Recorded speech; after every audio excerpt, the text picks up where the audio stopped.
Here we are again. Welcome to Coastside Poetry. Thanks to those of you who've Zoomed in and those who are watching on YouTube. We meet either physically or virtually on the second Tuesday of every month to celebrate spoken poetry. I'm Diane Lee Mumi, and Steve Long and I are your hosts this evening. Our featured poet event is being recorded and streamed live onto YouTube as we speak.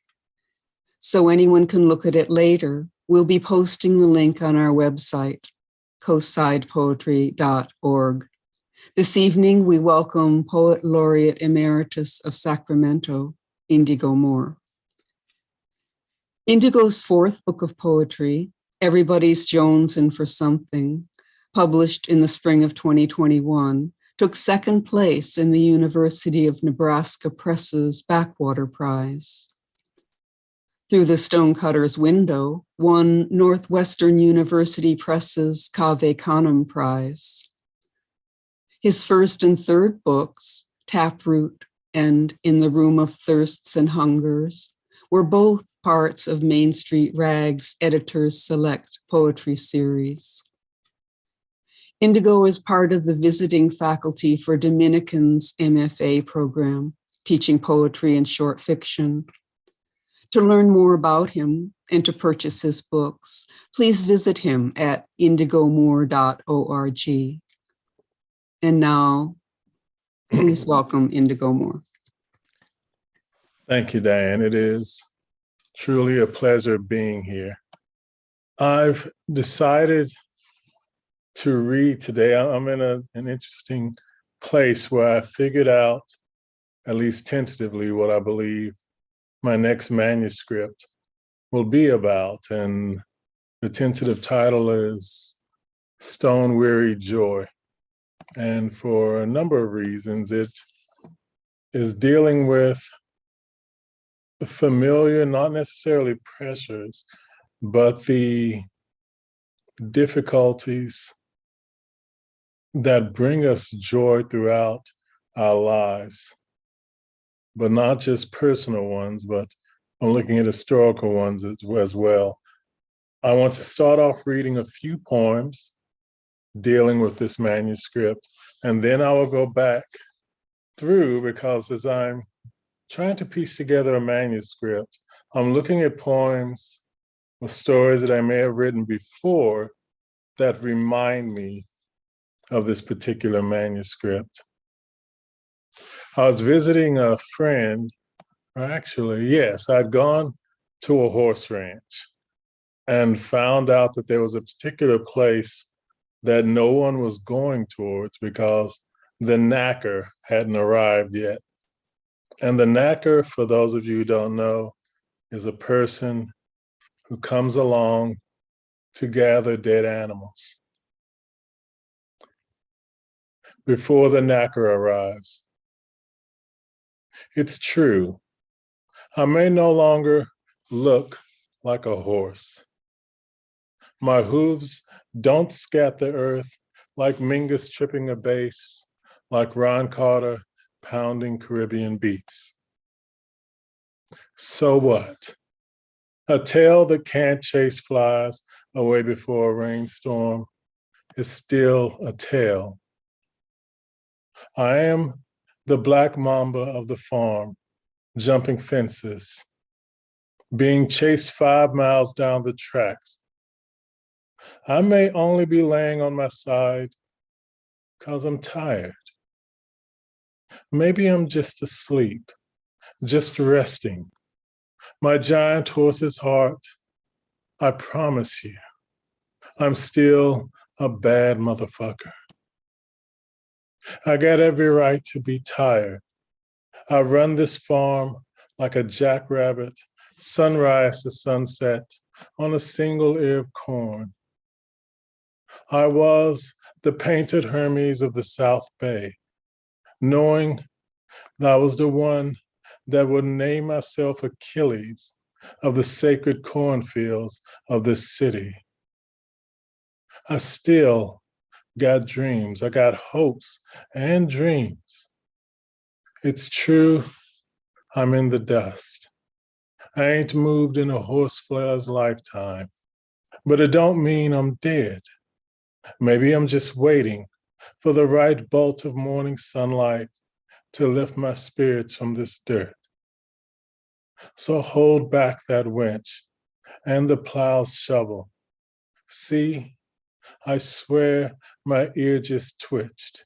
Just wait a second. I'm gonna rise again if somebody can just give me a goddamn second.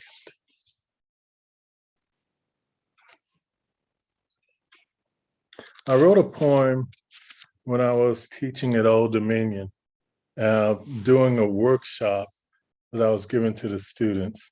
And it's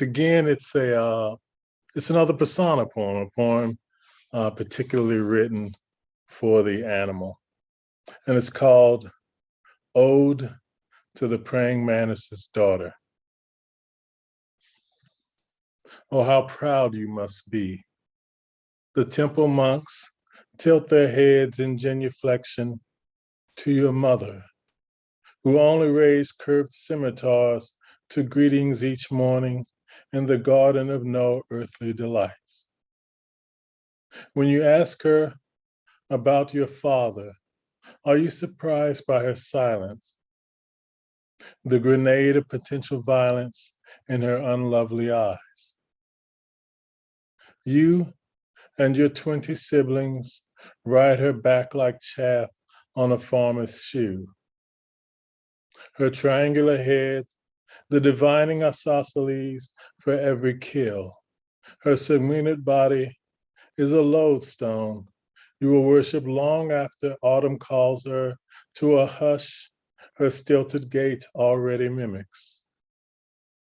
Today, she is still stately juggernaut of the high grass, man o' war of the low twig fields, last Valkyrie of the hidden battlegrounds.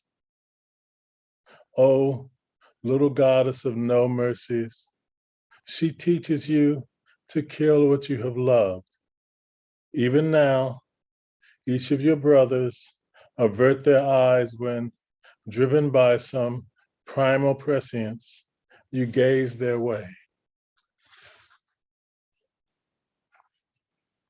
I've noticed that a lot of these poems seem to be dealing with death, even though that's not the focus of the book.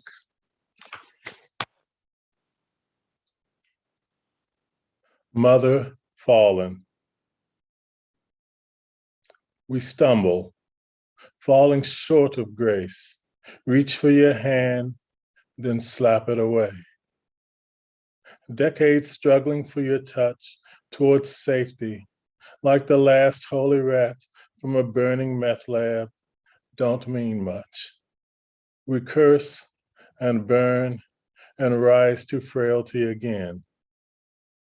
Clover singes our tongue.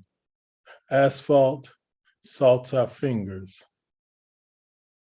These psalms, these benedictions, the only maggot dreams we bring back to the temple.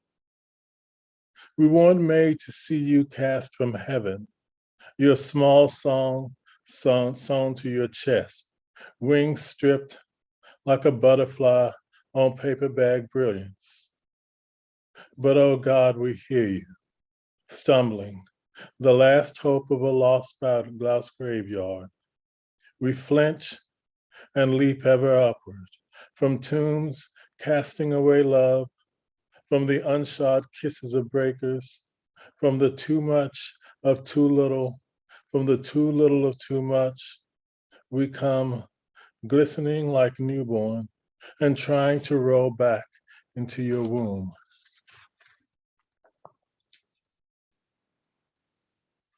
This was a poem, and it's the last one I'm going to read from this hopefully future manuscript. And it's a poem that came from, I'm pretty sure it came from a prompt. How black was that flower? I was only 5, What could a tussling boy know of the hue light drapes on summer petals? Barefoot, I stomped stems into Carolina dirt, peppered with sharecropper dreams. Each blade of grass was a ropey football shade ground into my face and lips. How do I convince you flowers looked like laughter? My aunt says she could remind me, but she'd be lying. Magnolias were mint julep colored, the saturation of certain streets too hellish to bike through. Roses carried grave pigment, like catfish in a hawk's talon. Lilies, the silk undertone of my grandmother's white-gloved hands on Sunday. Why ask me of the flowers on my uncle's casket? Jesus, I was 5, barely able to keep a June bug tied to a thread from kamikazing my daydreams. These days, I'm a 57-year-old child, hydra-brained, losing 2 thoughts for everyone I corral. But with the summer solstice sun interrogating my brow, I think the blossoms, the blooms, wreathing Unc's face was 0 colored.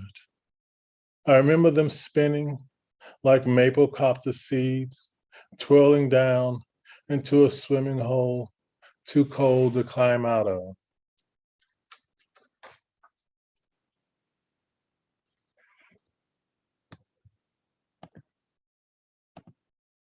All right, I'm going to proceed to read from Everybody's Jonesing for Something.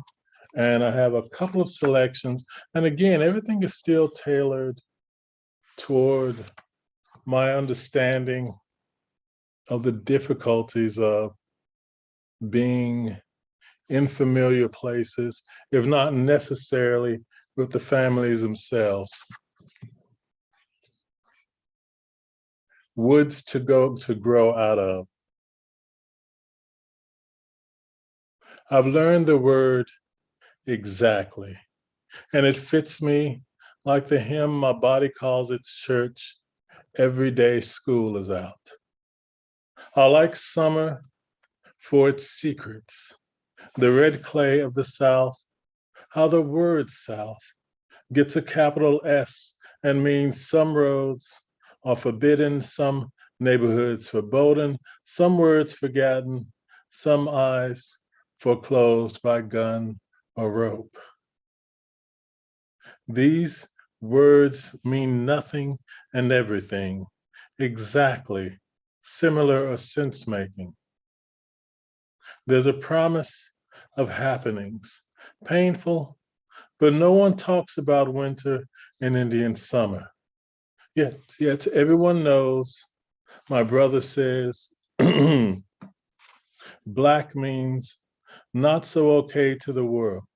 My uncle says Parliament will come to reclaim the pyramids. My grandfather says nothing to me I ever hear just right. Grandmama says Jesus, and everyone grumbles amen. But isn't there always a something no one ever says to their children until shoeless boys like me grow dizzy with the thoughts they can't pin a word to or put a finger in? Everyone in the world never talks about me to me, and that's fine. Today, summer runs like a puppy chasing butterflies, a divining rod spinning forever and nowhere exactly.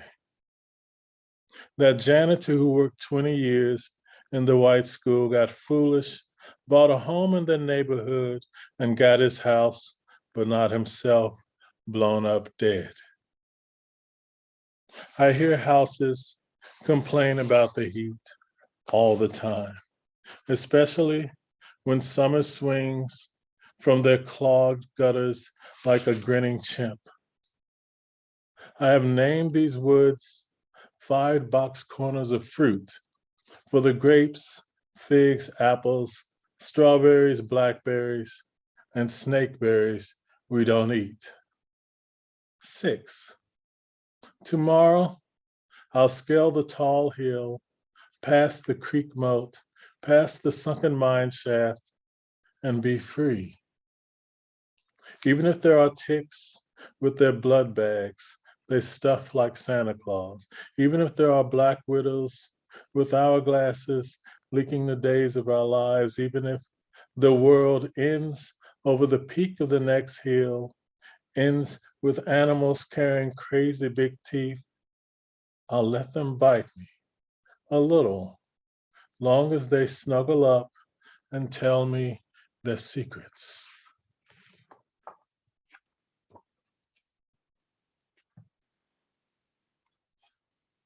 Unjumping the broom. I've asked many times if people know what jumping the broom is. So I'm just going to assume that everyone knows and not embarrass myself. Unjumping the broom. Our bedroom is a circus. Moths hang from trapezes. Doubts are the lions jumping through hoops and garters, setting curtains aflame. You say the broken fork in the sink was an omen. Clown paper scales the walls of your sleep. The face paint coating my dreams can't mask our problems. No matter, nothing's random. I'm dragging a foot through cotton candy, trolling for good news, something to get me out of bed.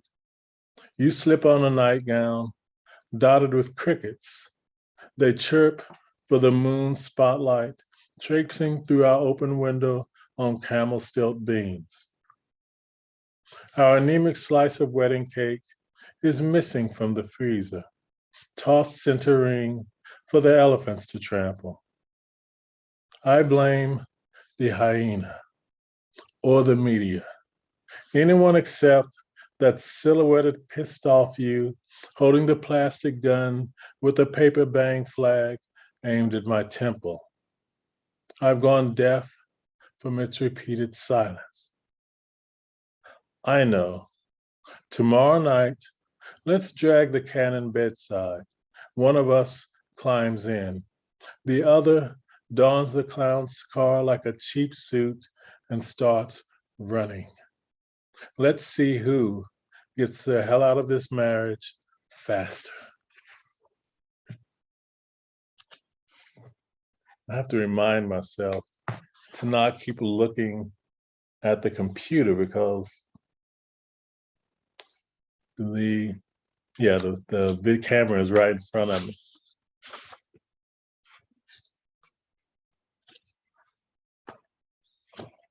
I do want to read a short fiction piece entitled Blackberries. Side by side, we walk this last dirt road together. It's a star-catcher moon, my brother said. See how it's shaped like an upside-down sickle, like a cupped hand, see what I mean? He was pointing with his left hand because his right arm was broken, thudding against his side like a screen door in a breeze. His left hand wasn't much better, bloody, the fingers swollen, but at least it worked. He held the hand to the sky, cupped it beneath the moon. See, you could drop a star right into it. He was home from Yale for all of 3 days, but you wouldn't know it from the way he looked. There was no Ivy League in that swollen jaw or black eye. Ivy League students didn't hang out on unlit, shit-kicking dust roads with fucked up little brothers like me. My vision swam sideways and then rushed back, slamming against my eyes, wobbling them in their sockets. My right knee lost focus and buckled under the clouding sky. He was having trouble keeping up with me. His breath wheezed like a tractor that had pulled one too many plows, as if one lung wasn't working so good. Still, he wouldn't shut up. That star above the moon, I know it looks like it's standing still, but it's falling. Almost too slow to see, but it's falling, I tell you. If you watch it long enough, you'll see it drop right into the moon. At 12, squeezed into the tire swing in the backyard, while he sat on the porch telling me stories, I might have believed this crap. But that boy was gone, buried beneath 5 summers of drought and withered tobacco harvests. It's Mars, I said. I was guessing. I couldn't look up the check. My neck was full of ground glass. My stargazing days were over for a little while, maybe longer. We were on the downside of a grade. The road rose to a steep crest behind us. There were no headlights coming over the hill. Not yet. We shuffled along while the crickets mocked us from the blackberry bushes. I thought I heard a truck 3 times before it was real, a diesel engine building up its chops. I spun all the way around and faced the hill.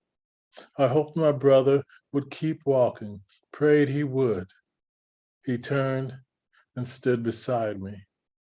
Headlights climbed the backside of the hill like a forest fire.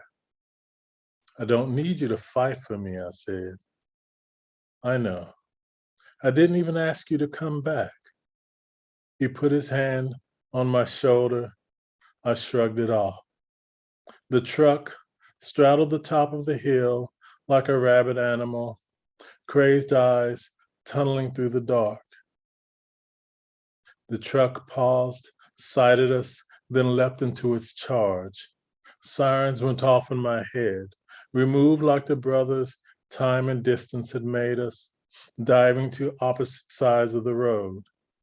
Thorns tore at me like every thought I'd had of him since he left me to rot on the farm. The pickup spun dirt, then roared to a stop. Boots hit the ground. I stumbled through the briar for hours or minutes, moonlight tracking me like a hellhound. I fell into a clearing where a farmhouse squatted, dressed up in faded reds and peeling whites.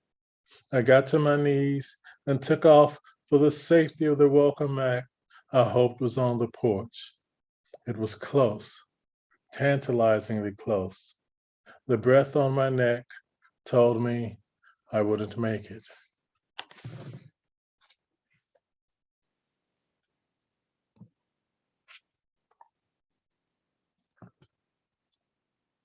As I go back and looking at different books, I'm going to be looking through the Stonecutter's window, and I had a strange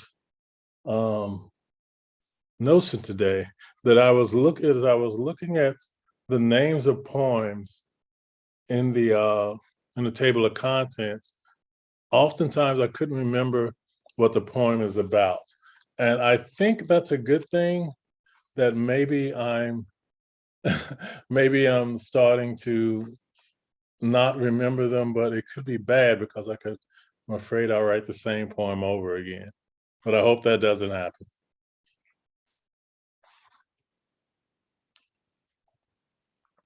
Plain Sight.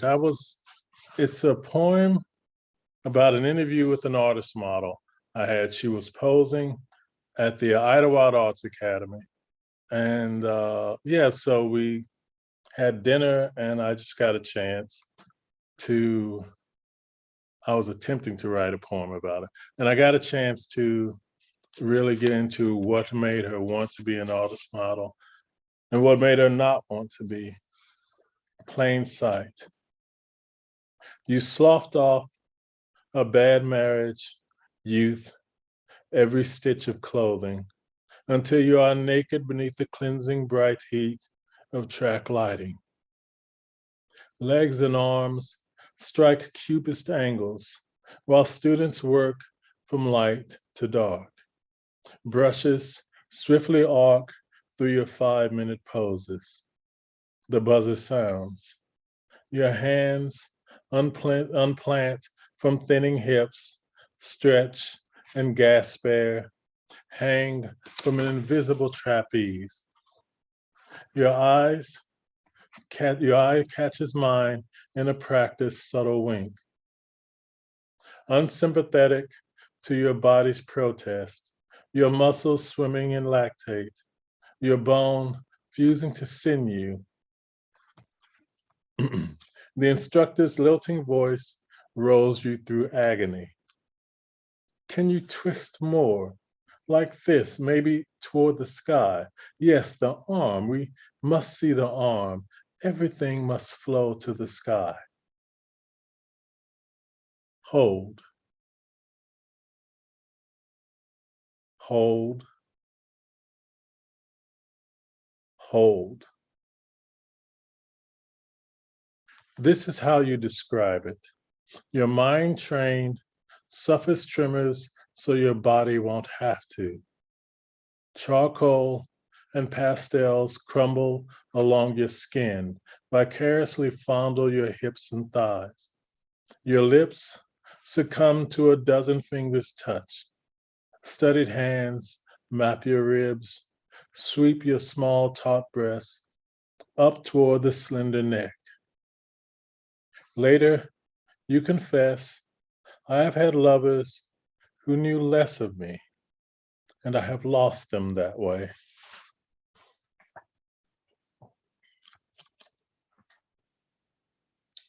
I'm looking through books, and I find just lots of notes that I placed in the book, and I have no idea why they're here. All right. I'm going to move on to In the Room of Thirsts and Hungers, which is a difficult book to find poems that deal with this particular theme, the familial theme, but I found a couple. Home is the first prison. The book itself is about Paul Robeson and Othello, and my imagining that the two of them were cousins and that they were writing to each other as if they were in the same time period and trying to help each other through their particular trials and tribulations. And many of the characters or people in their lives did the same thing. This is not a persona piece, and I remember saying one of the poems before was a persona piece, but it wasn't. This poem is about Desdemona, and I think she is given too little, not necessarily understanding, but credit for what she did at the time, marrying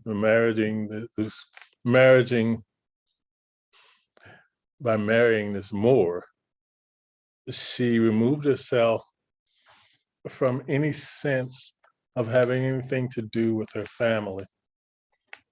Home is the first prison. Her father unleashes dogs only to hunt.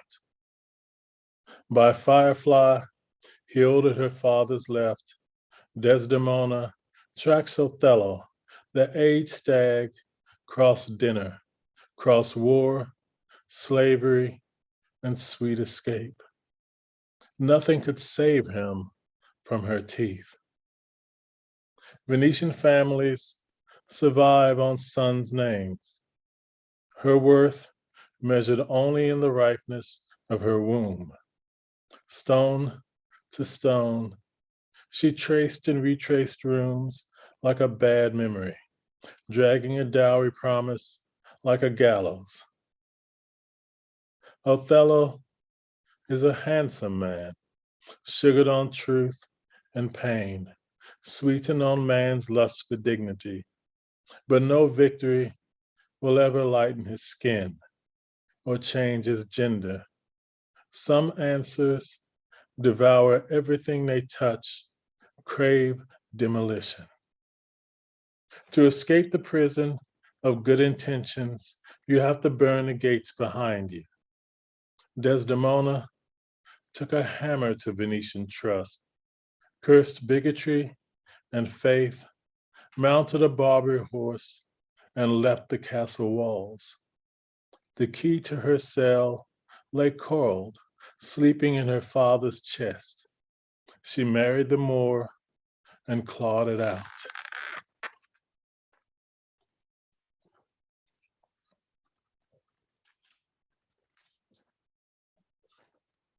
Oh, did I mention I'm reading from In the Room of Thirsts and Hungers, which I still think is my most accomplished book, if not necessarily the best one, but I will always favor this book, maybe because of the amount of research that went into it and the time that it took.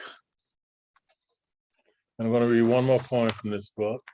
It is entitled The Last Death in Cyprus. This poem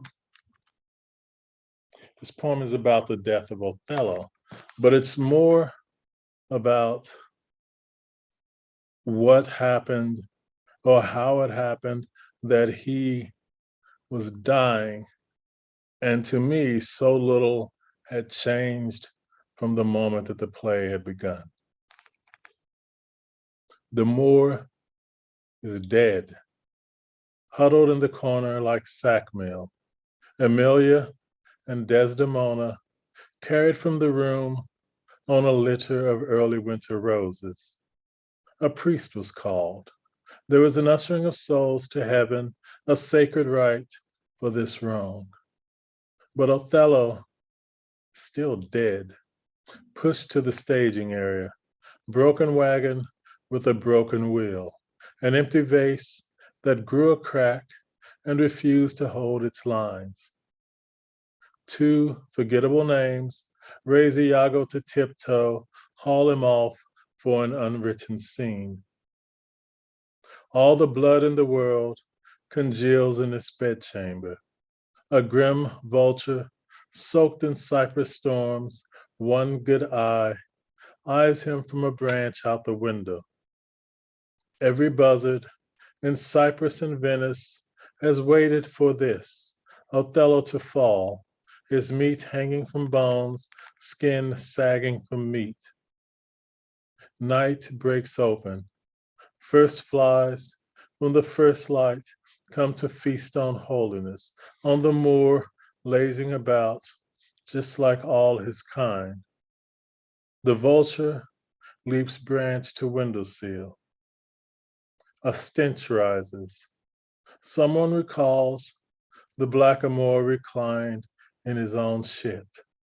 They strip him of his finery and toss him in the sea.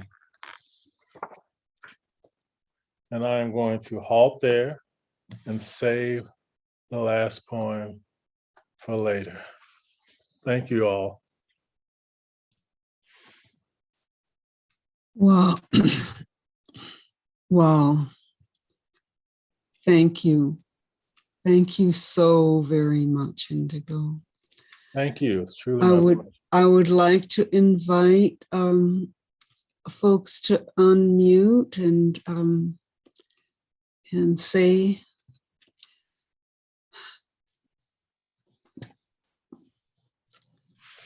things. Well, thank you. So moving, everything you read and the way you read. I've been worried about that, but thank you. No, personally, I often have trouble tracking poetry when it's read, but not this time. You just read so roundly and beautifully. And now I will shut up and invite other folks to open their mics. Yeah, I just want to say thank you, Indigo, and your reading was so powerful and moving, and because of your poetry and the way you read it, it's just so just touched, really. Great work, and it was impressive how much work you said went into the poetry. So good work, and thank you. Thank you very much. Yes. Indigo, are you an actor by any chance? I am not. There's that a right? lot of little stories. Uh-huh. I've never been an actor. Well, you know, your voice and your presence as you were delivering your lines, I could see you actually as Othello on stage, but that's why I was asking. I thought maybe you would actually perform the part in the past. I have, you know, I'd like to say I completed, but I'm working on completing a play of Othello, and I envision myself as playing one of the roles, but I also know that also what I'm envisioning is something that no director would ever allow to happen. But I think it's important. I think it's important to allow yourself to envision it. So it's wonderful. Thank you. Yes, you're welcome. Thank you. I think it was so, it's so rich and there's so much depth, and then this clever turn of phrase that's more than clever when you think about it, kind of takes you to a new direction. And I thought it was fascinating to kind of listen to that and how you directed where you were going all the time. Thank you. I think it's important to read your poetry out loud and see if it moves you, if there's something in it that is speaking to you as changing direction, as you put it. Thank you. It's important to me that people see that. And I really like the way you sort of framed your reading with your latest effort toward creating a new book, and how you were kind of looking at this, I was especially fascinated with the idea that you could look at those titles to the poems and not remember the poem, and you didn't want to write it over again. Yeah, That'll never Good happen. stuff. Well, I'm glad to hear that. I'm always afraid of being that poet who writes the same book over and over again. I've never done that, but I hope it never happens. I don't know. I think maybe we all rewrite the same stuff over and over again, but hopefully get it right sometimes. Yes, corrected poems. That I would go for, yes. Indigo, I just wanted to say that I was really awestruck by the use of language. It's so richly textured, and the use of imagery and cadence in your delivery. I wanted to know, how do you work with sound and the lush imagery that you gather in your poems? I write down words that I haven't used before. And those aren't necessarily words that I don't know of, but I write down words that I haven't used before. And I will often ask people, have you heard of this word before? I was talking to one of the people on here today. Have you heard of this word? And they had, but not necessarily in the understanding that I had. And it makes a difference to me to use these words. I'd never heard of the word. I'd heard of the word knacker, but not used in this particular understanding. And what I haven't mentioned is I'm in a group of 2 other poets, and this was a prompt, writing a persona poem, having it deal with something that you're going through. And basically I had fallen in this room. This is actually a nice sized room. It's pretty messed up right now, which is why you're only seeing part of it. But I had fallen and I was in a difficult situation, and it reminded me of going to this horse farm and just thinking of what it would be like to not be able to get up, to be waiting on someone to come and get you. I didn't want to bring that up before, though, because that just really brings the poem down. But yes. Thank you so much, Indigo. But you can really hear that. I so appreciate hearing not this kind of overly driven narrative intention, but the narrative storytelling impulse underneath the lyric. I've been learning that, actually. That's amazing how that comes together. Yes. Thank you. Someone had mentioned the idea of a turn of phrase. And I really liked when you talked about the Black Widow spider and went from the hourglass to as just the picture of, is on a spider, to the hourglass and life and flowing, the sands and the hourglass. It's like, I like that flow in from the image to the total different meaning of the hourglass.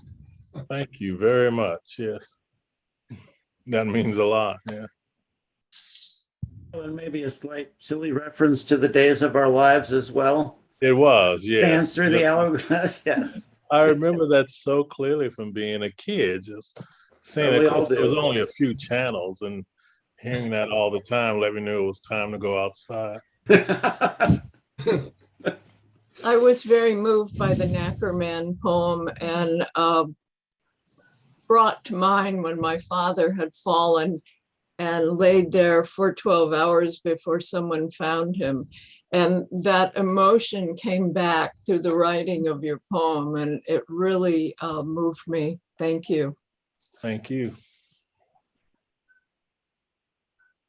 I just wanted to thank you again. I second everything everyone said, Indigo. Oh, but I'd love to know where we can access your list of classes and things. You can, the books, I'm an engineer by trade, and I teach when they need me to teach. And they call me to teach particular classes. I don't have anything scheduled at the moment. To get the books, you can go to indigomoor.org, and it's listed under books, as a matter of fact. Hey, I did take one class at Dominican. That was fabulous. So, well, thank you very much. And some more. Thank you so much. And every line, nothing predictable, 100% surprises, and I love that. I am glad to hear that. Thank you very much. Yes. Thank you, Indigo. Thank you.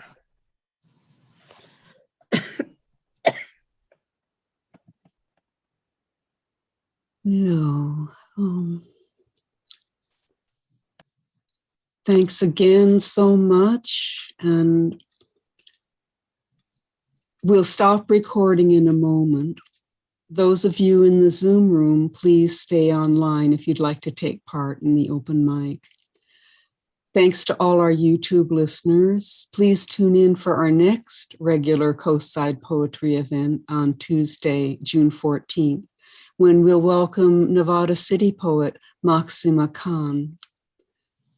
So that brings us to the end of tonight's recorded program. Thanks so much for joining us at Coastside Poetry and for helping to keep the lamps of poetry burning.